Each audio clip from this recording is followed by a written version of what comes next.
Hello and welcome to the IAS academy. आज है तारीख 1 अक्टूबर और शुरू करते हैं फिल्म स्पेसिफिक करंट अफेयर का न्यूज एनालिसिस। पहले आज का एक कोट देख लेते हैं। You educate a man, you educate a man, you educate a woman, you educate a generation. ये डिफरेंस है जब आप मैन को एक एजुकेशन देते हो और जब वुमेन को एक एजुकेशन देते हो। तो जो मैन को जब आप एजुकेशन देते हो तो इससे आपकी लिटरेसी रेट बढ़ सकती है, डेवलपमेंट भी हो सकता है। पर जब आप किसी वुमन को एजुकेशन देते हो तो उससे पूरी सोसाइटी, उससे पूरी जो जनरेशन है आने वाली, उनको एजुकेशन मिलेगा, वो डेवलप होंगे, उनका विकास होगा। आप केरला को देखो, केरला आज एजुकेशन में सबसे आगे है, पर उससे भी ज्यादा चाइल्ड एजुकेशन, फीमेल एजुकेशन में आगे है। क्यों? क्योंकि इन्होंने वुमेन्स एजुकेशन पे खास ध्यान दिया। जब आप वुमेन्स को एजुकेट करते हो तो उसकी फैमिली एजुकेट होती है। जब कोई फैमिली एजुकेट होती है तो उनके बच्चों को अच्छी शिक्षा देते हैं, अच्छा न्यूट्रिशन देते हैं। वो जितने भी हमारे देश की इकोनॉमिक अपॉर्चुनिटी है उसमें पार्टिसिपेट करते हैं, हमारा देश आगे बढ़ता है। अगर आप वुमेन्स का इकोनॉमिक पार्टिसिपेशन देखेंगे तो आपको पता चलेगा एलएफपीआर, लेबर फोर्स पार्टिसिपेशन रेट में जो वुमेन्स का कंट्रीब्यूशन है वो 40% है। इसका मतलब वुमेन्स अभी हमारे देश के जीडीपी में इतना कंट्रीब्यूट नहीं कर पा रही। इसकी वजह है इनके प्रति डिस्क्रिमिनेशन। जब आप इनको एजुकेशन के मौके नहीं दोगे, इनकी एजुकेशन में आप बैरियर खड़े करोगे, तो ऑब्वियस सी बात है इनकी जॉब अपॉर्चुनिटी भी इनके लिए कम होगी। तो अगर हमें हमारे देश को आगे बढ़ाना है, अगर हमारे देश को और डेवलप करना है और प्रोग्रेसिव बनाना है, तो हमें हमारी वुमेन्स एजुकेशन, गर्ल्स एजुकेशन पर ज़्यादा ध्यान देना पड़ेगा। तो इस कोड का आप ऐसे या फिर एथिक्स में कहीं पर भी आप इस्तेमाल कर सकते हो। अब चलते हैं आगे। अगली न्यूज़ उड़ीसा से है। दरअसल क्या हुआ कि उड़ीसा ने एक इंसाइक्लोपीडिया बनाया ट्राइब्स के ऊपर, और इसे उड़ीसा के सीएम नवीन पटनायक जी ने अनवील किया है। ये पहला ऐसा स्टेट है हमारे देश में जिसने ट्राइबल्स के ऊपर कोई इंसाइक्लोपीडिया बनाया है। मतलब ये एक टाइप का ऐसा डॉक्यूमेंट है जिसमें ट्राइबल्स, उनकी जितने भी ट्रेडिशंस होंगी, वो उनको डॉक्यूमेंट किया जाएगा। उनका इसका मतलब उनके जो ट्रेडिशंस होंगी, जो कस्टम्स होंगी, उनको सहेज के रखा जाएगा ताकि आने वाली पीढ़ी को भी पता चल सके। और उनके जो ट्रेडिशन में कुछ अच्छी अच्छी चीजें हैं, सपोज करो कि उनके ट्रेडिशन में कुछ मेडिसिनल प्लांट के बारे में कोई जानकारी है, तो उससे हमारे हेल्थ सेक्टर को फायदा मिलेगा। हमारे देश में महिलाओं, बच्चों के लेके जो हेल्थ इश्यूज हो उनको काउंटर किया जा सकता है। इस इंसाइक्लोपीडिया के लिए 418 रिसर्च आर्टिकल्स रेफर किए गए, साथ ही साथ उसमें 13 पर्टिकुलरली वल्नरेबल ग्रुप्स को इंक्लूड किया गया। और ये जो रिपोर्ट पब्लिश हुई, ये जो इंसाइक्लोपीडिया बनाया है, ये schedule caste, schedule tribe research and training institute इसने बनाया है।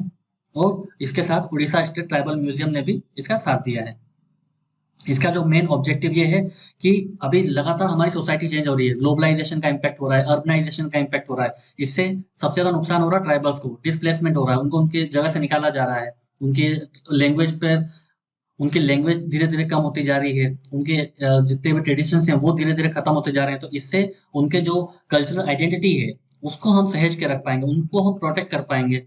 क्योंकि देश में जितनी ज्यादा डाइवर्सिटी होगी हमारे ट्रेडिशंस में, हमारे लैंग्वेज में, उतने हमारे देश को स्ट्रेंथन मिलती है। यूनिटी इन डाइवर्सिटी का कॉन्सेप्ट ऐसे ही स्ट्रेंथन होता है। अब चलते हैं आगे।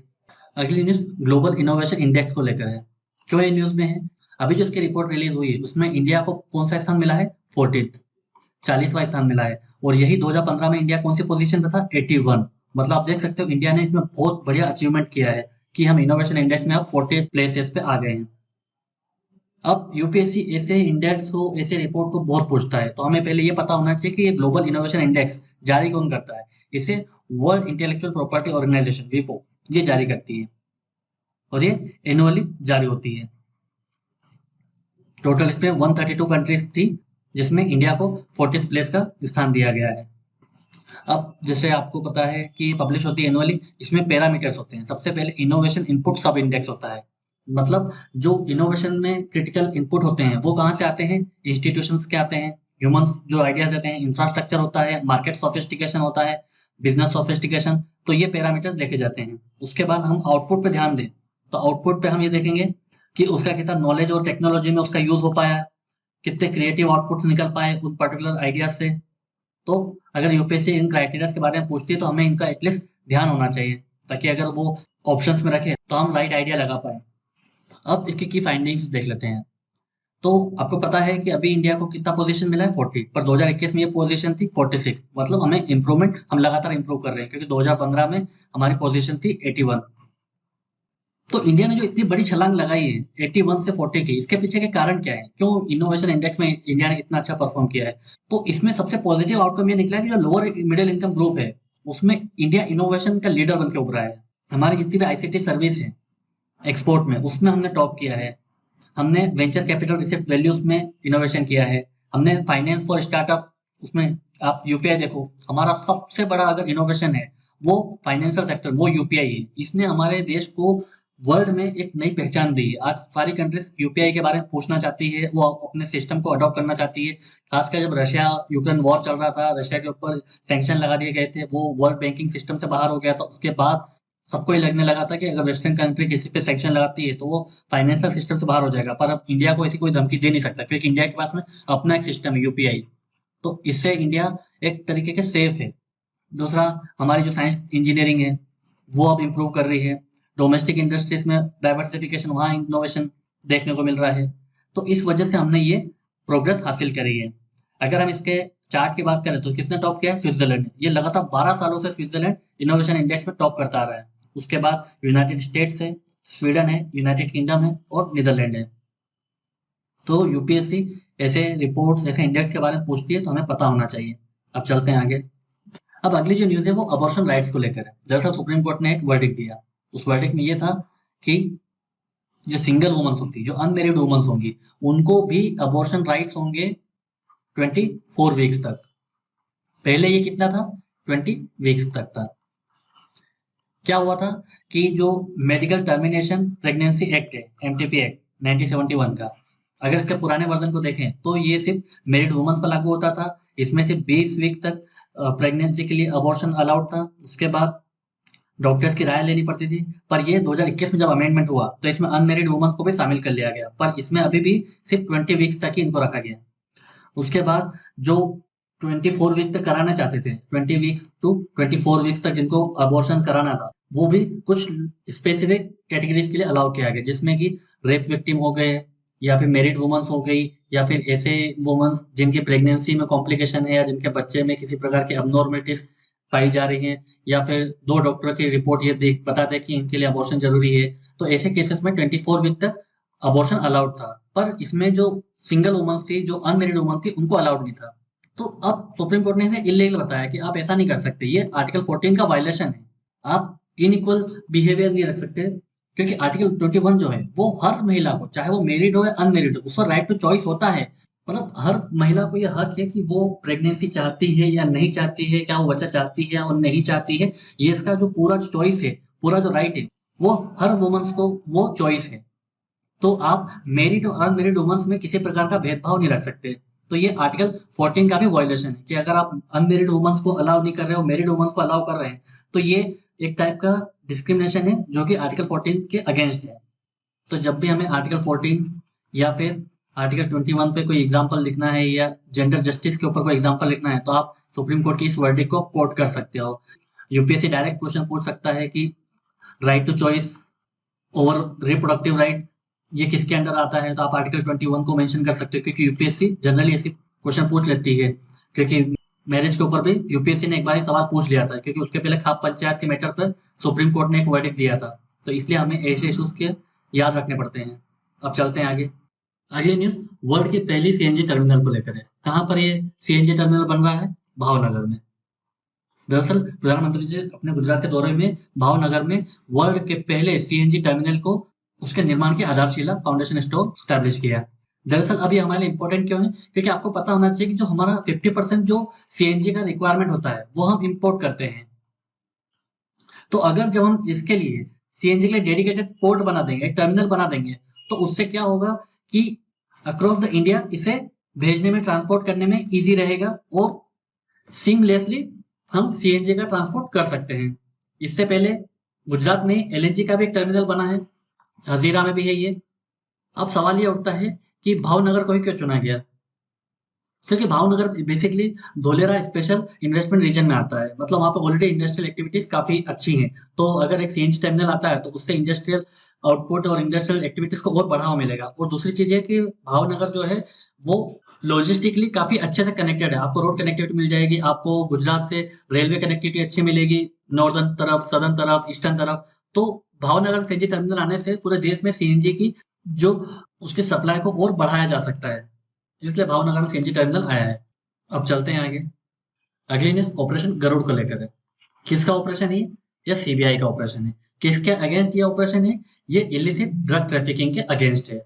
इससे पहले हमने बात करी थी ऑपरेशन मेघ चक्र के बारे में। ये किसके अगेंस्ट था? ये जितने भी चाइल्ड सेक्सुअल जो ऑनलाइन में जो मटेरियल्स थे, जो वीडियोस थे, उनके सर्कुलेशन को रोकने के लिए था ऑपरेशन मेघ चक्र। और ये जो ऑपरेशन है ऑपरेशन गरुड़, ये है ड्रग ट्रैफिकिंग को रोकने के लिए। इसमें आपने देखा होगा, न्यूज में बहुत रहा, जब अडानी पोर्ट में बहुत सारा ड्रग्स का एक सप्लाई पकड़ाया था, तो ऑलरेडी ये न्यूज में है, इसीलिए हमें इस ऑपरेशन के बारे में पता होना चाहिए। इस ऑपरेशन में सीबीआई को इंटरपोल और नार्कोटिक कंट्रोल ब्यूरो एनसीबी से भी कोऑपरेशन मिल रहा है।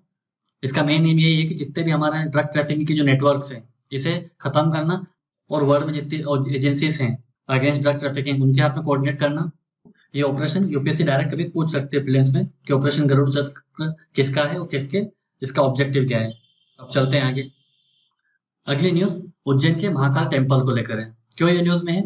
दरअसल मोदी जी उज्जैन आने वाले हैं इस महाकाल कॉरिडोर का उद्घाटन करने के लिए। क्या ये महाकाल कॉरिडोर? दरअसल आपने देखा होगा कि जो महाकाल टेम्पल वो कहाँ है? उज्जैन में है।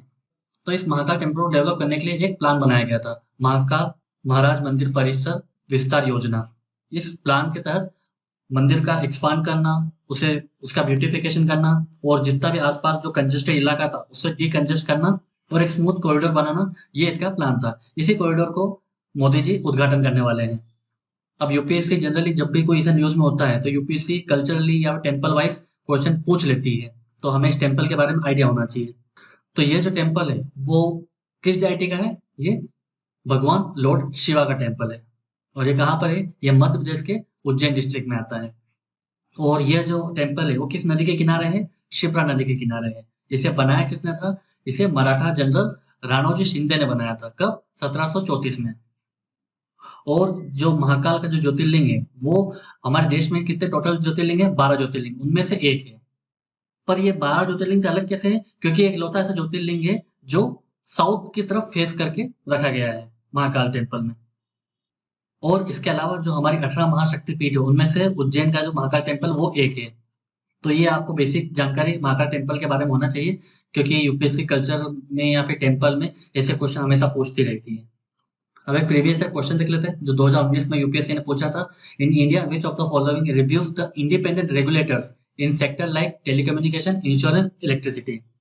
मतलब इनमें से कौन सी ऐसी बॉडी है जो रेगुलेटर्स को रिव्यू करती है? तो पहला ऑप्शन है ad hoc committee setup by parliament, parliamentary department related standing committees, finance commission, financial sector legislative reform commission, NITI Aayog. तो अब आप इसमें देखिए कि ये इनमें से कौन सी ऐसी बॉडी है जो रेगुलेटर्स के काम को रिव्यू करती है। तो नीति आयोग का काम बेसिकली एडवाइस करना है, तो वो किसी भी रेगुलेटर को रिव्यू नहीं करती है। Finance sector register reform commission का जो वर्क मैंडेट है उसमें भी किसी को रिव्यू करना इसके मैंडेट में नहीं आता है। फाइनेंस कमीशन क्या करती है? जितना भी हमारा टैक्सेस है वो स्टेट और सेंटर में किस फॉर्मूले में बांटना है, ये उसका काम होता है। तो अब आप पहला जो ऑप्शन देखेंगे ad hoc committees set up by the parliament. हाँ, ये कमिटीज किसी भी रेगुलेटर्स के जॉब को स्क्रूटिनी में रख सकती हैं, उनके परफॉर्मेंस को रिव्यू कर सकती हैं। और parliamentary department related standing committees भी किसी भी रेगुलेटर्स के काम को रिव्यू कर सकती हैं, क्योंकि यही हमारी फाइनेंशियल अकाउंटेबिलिटी का प्रोसीजर है। तो इसका आंसर सिंपल है 1 और 2, क्योंकि बाकी तीनों का अगर आप ध्यान दोगे तो उनका मैंडेट ये नहीं है। तो ऐसे आप ये क्वेश्चन सॉल्व कर सकते हैं। ऐसे और वीडियोस के लिए आप हमारे चैनल को सब्सक्राइब कर सकते हैं। हमारे इंस्टीट्यूट द्वारा एक मेंटरशिप प्रोग्राम रन किया जा रहा है जिसका नाम है सहयोग। इसमें आपको 2 मेंटर्स प्रोवाइड किए जाएंगे। पहला आपका एकेडमिक मेंटर होगा, दूसरा आपका फॉलोअप मेंटर होगा जो आपकी स्टडी को ट्रैक पर रखेगा। उसके अलावा हमारे इंस्टीट्यूट द्वारा एक PYQ mains live answer writing program कराया जा रहा है, जिसमें आपको ऑनलाइन आपको आंसर राइटिंग करवाई जाएगी। और इसमें जो यूपीएससी ने पिछले साल जितने भी क्वेश्चन पूछे हैं उस पर एक थीम बेसिस डिस्कशन कराया जाएगा। एक करंट अफेयर एनालिसिस का प्रोग्राम रन किया जा रहा है जिसका नाम है समाचार वाणी। और इसके अलावा आपको फिलोसफी, हिस्ट्री, साइकोलॉजी की ऑप्शनल क्लासेस प्रोवाइड की जा रही है। और अधिक जानकारी के लिए आप हमें इस नंबर पर कॉन्टैक्ट कर सकते हैं। तो इस वीडियो में सिर्फ इतना ही है। Thank you very much.